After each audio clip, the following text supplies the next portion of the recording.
Ultrasound doctor समरा के साथ में आज आपके लिए लेके आई हूँ एक बिग सरप्राइज़। जी डॉक्टर समरा पेन किलर्स दे सकते हैं। प्रेगनेंसी के दौरान अगर किसी खातून के दांत में दर्द हो जाए तो उन्हें क्या करना चाहिए? बेटर कि आप अगर प्रेगनेंसी के दौरान पेन हो रहा है तो डेंटिस्ट को विज़िट करें। कंडीशन क्या है, पेशेंट एनीमिक तो नहीं है, कोई थ्रोम्बोसाइटोपिनिया तो नहीं है, या इसके अलावा इसको कोई और कोमॉर्बिड्स तो नहीं है, डायबिटिक नहीं है, हाइपरटेंसिव नहीं है, कोई और मेडिकेशंस तो नहीं ले रही। ये सारी चीज़ें देखनी पड़ती हैं।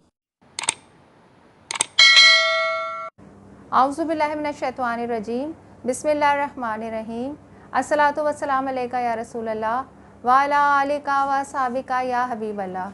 अस्सलाम वालेकुम व्यूवर्स और प्यारे दोस्तों, कैसे हैं आप? अल्ट्रासाउंड डॉक्टर समरा के साथ में आज आपके लिए लेके आई हूँ एक बिग सरप्राइज़।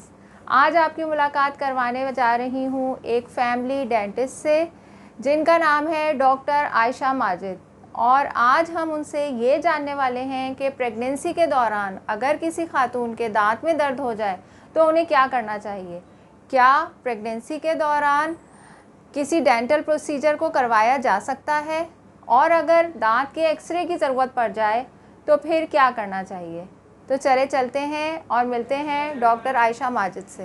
अस्सलाम वालेकुम doctor Ayesha and welcome to my YouTube channel. कैसी हैं आप? जी अल्हम्दुलिल्लाह डॉक्टर समरा, बहुत शुक्रिया आपने मुझे यहाँ बुलाया ताकि मैं आपके व्यूअर्स के साथ अपनी नॉलेज और एक्सपीरियंस शेयर कर सकूँ। अच्छा डॉक्टर आयशा, सबसे पहले आप व्यूवर्स को ये बताइए कि अगर प्रेगनेंसी के दौरान किसी खातून के दांत में दर्द हो जाए तो क्या उन्हें पेन किलर दिया जा सकता है? जी डॉक्टर समरा पेन किलर्स दे सकते हैं, पर यूजुअली उसकी भी कोई सारे पेन किलर्स तो खैर नहीं दे सकते। बट इट्स बेटर कि आप अगर प्रेगनेंसी के दौरान पेन हो रहा है तो डेंटिस्ट को विज़िट करें, और क्योंकि पेन रिलीफ करने के लिए हमारे पास कुछ प्रोसीजर्स होते हैं, इमरजेंसी डेंटल प्रोसीजर्स जो कि किए जा सकते हैं। अदरवाइज़ पेन किलर्स कब तक लेंगी पेशेंट? जी बिल्कुल। तो अच्छा, अगर मुझे ये बताएं कि अगर दांत का दर्द इतना सीवियर है कि आपको एक्सरे करवाना पड़ जाए दांत का, जो कि आप सिर्फ उस स्पेसिफिक टीथ का जो है वो एक्सरे करवाती हैं, तो क्या वो करवाया जा सकता है प्रेगनेंसी में? जी कराया जा सकता है, क्योंकि डेंटल एक्सरेज जो हैं, पेरिएपिकल एक्सरे, उनका रेडिएशन डोज बहुत मिनिमम है। और सेकेंडली ये कि हम जब भी एक्सरेज करते हैं प्रेग्नेंट वुमेन का लेड एप्रन्स यूज़ करके करते हैं, तो कोई ऐसा कॉन्ट्राइंडिकेशन नहीं है कि हम नहीं कर सकते हैं डेंटल एक्सरेज। अच्छा, तो आप पेशेंट को लेड एप्रन पहना देते हैं Exactly. जिससे उनकी प्रेगनेंसी जो है वो सेफ हो जाती है और रेडिएशन जो है वो Exactly. बेबी तक नहीं पहुंच पाती। जी जी जी। अच्छा अच्छा डॉक्टर आयशा, मुझे ये बताइए कि अगर पेशेंट को जो है वो दांत निकलवाने की नौबत आ जाए तो फिर आप वो किस महीने में प्रेफर करती हैं?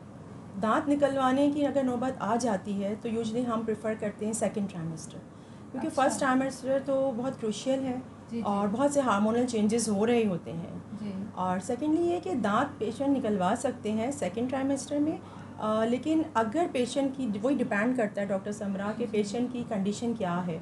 पेशेंट एनीमिक तो नहीं है, कोई थ्रोम्बोसाइटोपिनिया तो नहीं है, या इसके अलावा इसको कोई और कोमॉर्बिड्स तो नहीं है, डायबिटिक नहीं है, हाइपरटेंसिव नहीं है, कोई और मेडिकेशंस तो नहीं ले रही। ये सारी चीज़ें देखनी पड़ती हैं। अच्छा, तो आपके ख्याल में second trimester is the best safest period के जिसमें दांत निकलवाया जा सकता जी है? हाँ, बिल्कुल। अच्छा, एक क्वेश्चन मैं आपसे और जानना चाहती हूँ, वो ये कि क्या रूट कैनाल का प्रोसीजर करवाया जा सकता है ड्यूरिंग प्रेगनेंसी? जी बिल्कुल कराया जा सकता है, अच्छा। और वो फर्स्ट टू 9 मंथ्स में ही कराया जा सकता है। इसके लिए ओके। कोई बिल्कुल सेफ़ है, और बल्कि इनफैक्ट मैं तो ये कहूँगी कि रूट कैनाल करके पेन रिलीफ हो जाता है, बजाय इसके कि patient through out pregnancy antibiotics और पेन किलर पर रहे।